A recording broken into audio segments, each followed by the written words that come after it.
दोस्तों याद रहे, YouTube हमारे इस वीडियो की नोटिफिकेशन 19 लाख सब्सक्राइबर्स में से सिर्फ 1000 लोगों को ही भेजेगा और थोड़ी देर में इस वीडियो को भी गायब कर देगा, क्योंकि उसे अश्लीलता से ज्यादा पैसे मिलते हैं, न कि हमारे जैसे ज्ञानवर्धक वीडियो से। इसलिए अगर आप चाहते हैं कि हम और वीडियोस लाते रहें तो कृपया इसे इतना शेयर करें कि YouTube के मुंह पे तमाचा लग सके। दोस्तों, हमारी हिस्ट्री से जुड़ी हुई काफी चीजें आज भी कहीं गहरे पानी में डूबी हुई है, जिनके बारे में जानने के लिए कई साइंटिस्ट दिन रात मेहनत करने में लगे हुए हैं और उनमें से कुछ तो हाल ही में खोज भी लिया गया है। तो चलिए जानते हैं पानी के अंदर हुई इन्हीं शानदार खोजों के बारे में हमारी इस वीडियो के जरिए। Number 10, Chinese water dragon. दोस्तों, चाइना में एक बहुत ही बड़े मिस्टीरियस वाटर मॉन्स्टर को कैमरा में रिकॉर्ड किया गया है, जिसे कहीं से गुजर रहे एक आदमी ने ब्रिज के ऊपर से रिकॉर्ड किया है। इस मॉन्स्टर के बारे में कई लोगों ने अपनी अपनी राय दी है। किसी का कहना है कि ये किसी व्हिप कैल्प के जैसे दिखाई देता है, तो कुछ एक्सपर्ट्स का मानना है कि ये चाइना के रिवर में रहने वाला कोई स्लाइमी स्नेक हो सकता है। इसके बारे में कई लेजेंड्स का मानना है कि ये चाइना का डीप सी मॉन्स्टर हो सकता है, जो बस किसी नेचुरल डिजास्टर के आने के पहले पानी के बाहर आता है। इतना ही नहीं, एक थ्योरी ये भी है कि ये ड्रैगन एक चाइनीज एलिगेटर है, जिसे हिस्ट्री में मडी ड्रैगन्स के नाम से जाना जाता है। Number 9, sleeping menace. दोस्तों, हाल ही में साइंटिस्ट ने एक ऐसे वॉल्केनो को खोज निकाला है जो कि पिछले 400 सालों से बिल्कुल शांत है। इसे साइंटिस्ट ने कोलंबो में कोस्ट ऑफ ग्रीस पर डिस्कवर किया है और साथ ही ताज्जुब की बात यह है कि इस अंडर वाटर वॉल्केनो के पास ही में एक ग्रीक आइलैंड सैंटोरिनी मौजूद है। यह आइलैंड एक बहुत ही फेमस एंशिएंट प्लेस है, जो कि वहां इजिप्शियन पिरामिड्स के बनने के भी पहले से मौजूद है। और हाल ही में की गई एक रिसर्च से पता चला है कि ये वॉल्केनो जो इतने सालों से बिल्कुल शांत था, वो अब किसी भी समय इरप्ट हो सकता है। आपको बता दें कि अगर ऐसा हुआ तो इस वॉल्केनो की वजह से समंदर में बहुत बड़ी सुनामी जन्म लेगी, जिसकी वजह से मेडिटेरेनियन कोस्टलाइन पर मौजूद सभी सिटीज पूरी तरह तबाह हो जाएंगी। साथ ही इस वॉल्केनो की वजह से यहाँ मौजूद एंशिएंट सिटी को भी काफी नुकसान भुगतना होगा। Number 8, the HMS audacious. दोस्तों, वैसे तो द HMS ऑडेशियस एक ड्रेडनॉट बैटलशिप थी, जिसे रॉयल नेवी के लिए अर्ली 20th सेंचुरी में बनाया गया था, जो कि 1913 में बनकर तैयार हो गया था। इस शिप को 15 अक्टूबर 1913 को कमीशन किया गया था और इसके बस एक साल बाद ही 27 अक्टूबर 1914 को इसे डिस्ट्रॉय कर दिया गया। आपको बता दें कि ऑडेशियस से अंडर वाटर माइन टकरा गई थी, जिसके कारण यह धीरे धीरे पानी में डूबने लगी और डूब गई, पर इसमें बैठे मेजॉरिटी ब्रिटिश सोल्जर्स अपनी जान बचाने में सफल हो गए।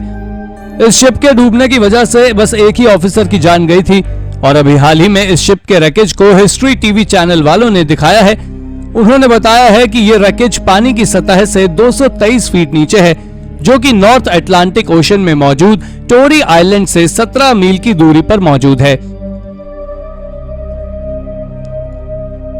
नंबर 7, अ संकन सिविलाइजेशन। अब आप लोग एक मिस्टीरियस संकन सिविलाइजेशन के बारे में जानने वाले हैं, जिसे अलास्का के प्रिंस ऑफ वेल्स आइलैंड के कोस्ट से डिस्कवर किया गया है और साइंटिस्ट का मानना है कि इस जगह पर कई लॉस्ट सिविलाइजेशंस के सीक्रेट्स मौजूद हैं। इस डिस्कवरी को कैनेडियन आर्कियोलॉजिस्ट के एक ग्रुप ने किया था, जिनको दरअसल एक एंशिएंट वायर मिला था। आप जान लें कि इसे आर्कियोलॉजिस्ट ने शैकन बे के डीप वाटर से डिस्कवर किया है, लेकिन जब इस पर रिसर्च की गई तो पता चला कि इसे यहाँ आइस एज में रखा गया था, जो कि गहरे समुद्रों में हजारों सालों से बिल्कुल वैसे का वैसा रखा हुआ है। इसके बाद तो साइंटिस्ट को यकीन हो गया कि सच में इस जगह पर कभी कोई सिविलाइजेशन रही होगी। इन संकन फिशिंग वायर से हमें अलास्का के कॉम्प्लेक्स कल्चर के बारे में भी पता चलता है। Number 6, Ming the Clam. दोस्तों, अब आप तैयार हो जाइए एक ऐसे क्रीचर के बारे में जानने के लिए जिसने अपनी जिंदगी के 507 साल पानी में बिना किसी की नजरों में आए बिताए हैं और इसे हाल ही में साइंटिस्ट ने कैप्चर किया है।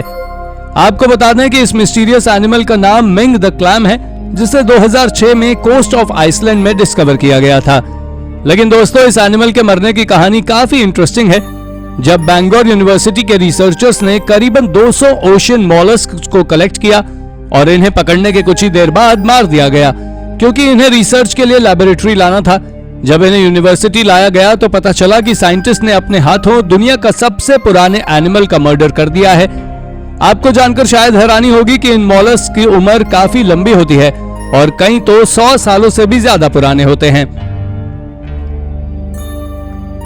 नंबर 5, अ मॉर्बिड शिपरेक।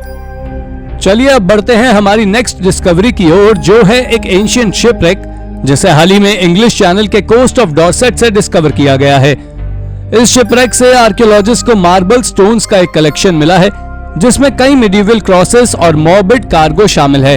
और जब इस शिपरेक को डिस्कवर किया गया था तो बताया गया था कि ये एक आम शिपरेक है, लेकिन जब आर्कियोलॉजिस्ट ने पानी के अंदर जाकर इसे देखा तो पता चला कि ये बोट आज से तकरीबन 800 साल पहले डूबी थी। पर एक्सपर्ट्स आज तक इस शिप का नाम नहीं जान पाए हैं, लेकिन इस शिप को बनाने में जो लकड़ी लगी थी उसे करीबन 1242 से 1265 एडी के बीच में काटा गया था, जो कि किंग हेनरी III के समय का माना जाता है। कहा जाता है कि इस शिप का इस्तेमाल ट्रांसपोर्ट वेसल के लिए किया जाता था, जो कई तरह के स्टोन्स को एक जगह से दूसरी जगह ले जाता था। Number 4, ship in the river. दोस्तों, मैरीटाइम आर्कियोलॉजिस्ट ने एक ब्रोकन कार्गो शिप के रिमेन्स को जर्मन रिवर में डिस्कवर किया है और हैरानी की बात यह है कि यह शिप आज से 400 साल पुराना है, जो कि हैंजियाटिक पीरियड की मानी जाती है।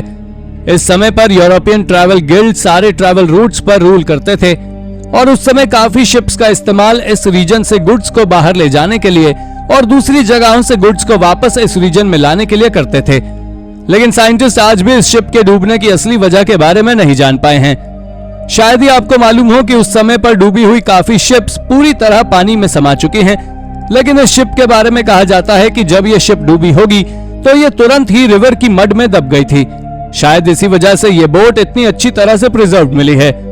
साथ ही इस शिपरेक के पास ही से कई बैरल्स को बरामद किया गया है, जिसके बारे में एक्सपर्ट्स का कहना है कि यह शिप क्विक क्लाइम के बहुत बड़े कार्गो को लेकर जा रही थी। Number 3, the vanilla vader. इस अनोखी मिस्टीरियस शिपरेक के बाद अब हम एक बड़े ही क्रीपी क्रीचर के बारे में जानने वाले हैं, जिसे आर्कियोलॉजिस्ट ने गल्फ ऑफ मेक्सिको के बॉटम से डिस्कवर किया है और इसे देखने में ये स्टार वॉर्स के डार्थ वेडर के जैसे दिखाई देता है। अगर हम इस क्रीचर की बात करें तो ये बस 10 इंचेस लंबा है, जो कि दिखने में डिस्गस्टिंग येलो क्रेटर के जैसे लगता है और इस क्रीचर को ओशन के कुछ सबसे गहरे पार्ट्स में देखा गया है।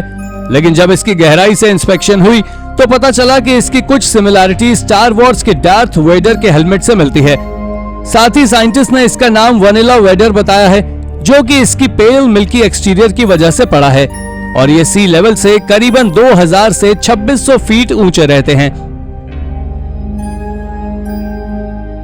Number 2, a Titanic discovery.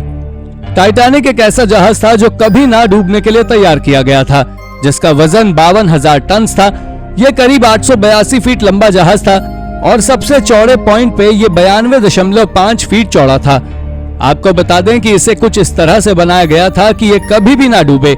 इसमें वाटर टाइट कंपार्टमेंट के साथ साथ कई नए अन्य चीजें थी। हालांकि अपनी बेकार किस्मत के चलते ये एक आइसबर्ग से टकरा गया और 2 हिस्सों में टूटकर डूब गया, जिसके चलते करीब 1500 लोगों की मौत हो गई थी। इसके ऊपर एक टाइटैनिक नाम की मूवी भी बन चुकी है। लेकिन हाल ही में ये अटलांटिक ओशन में सी डाइवर्स ने उस 2 भाग में टूटी हुई टाइटैनिक को खोजा है। ये मुख्य 2 भागों में टूटा था, स्टेम और बाव, जो कि सी डाइवर्स के हाथ किसी खजाने से कम नहीं है। ये न्यू फाउंडलैंड कनाडा से करीब 400 नॉटिकल मील्स दूर है और 13,000 फीट गहरे पानी में ये टाइटैनिक जहाज मिला है। सी डाइवर्स का कहना है कि टाइटैनिक उन्हें बहुत जल्दी मिल गया, अन्यथा इसे खोजने में कई सदियां लगने वाली थी। Number 1, the एवरो arrows.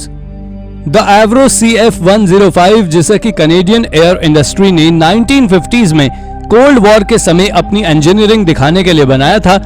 और आपको बता दें कि इसमें जेट इंटरसेप्टर्स को डिजाइन किया गया था, जिनका मेन काम सोवियत बॉम्बर के अगेंस्ट फाइट करना था। दोस्तों, हैरानी की बात यह है कि इस एयरक्राफ्ट का बजट $1 बिलियन कैनेडियन डॉलर था, जिसकी कमी से यह प्रोजेक्ट पूरी तरह से अबैंडन हो गया और कैनेडियन कभी भी मिलिट्री ग्रेड एयरक्राफ्ट का लार्जेस्ट प्रोड्यूसर नहीं बन पाया। जिसके बाद बड़े ही रहस्यमय तरीके से इस एयरक्राफ्ट की मशीन्स को 2017 में ओंटारियो लेक के बॉटम में मिली, जिसको इसके डूबने के 60 सालों बाद कनाडा एविएशन म्यूजियम और द रॉयल कैनेडियन एयरफोर्स की मदद से पानी से बाहर निकाला गया। तो दोस्तों ये थी हमारी आज की वीडियो। अगर आपको हमारी ये वीडियो पसंद आई हो तो वीडियो को लाइक करें और हाँ, चैनल को सब्सक्राइब करना बिल्कुल ना भूलें। धन्यवाद।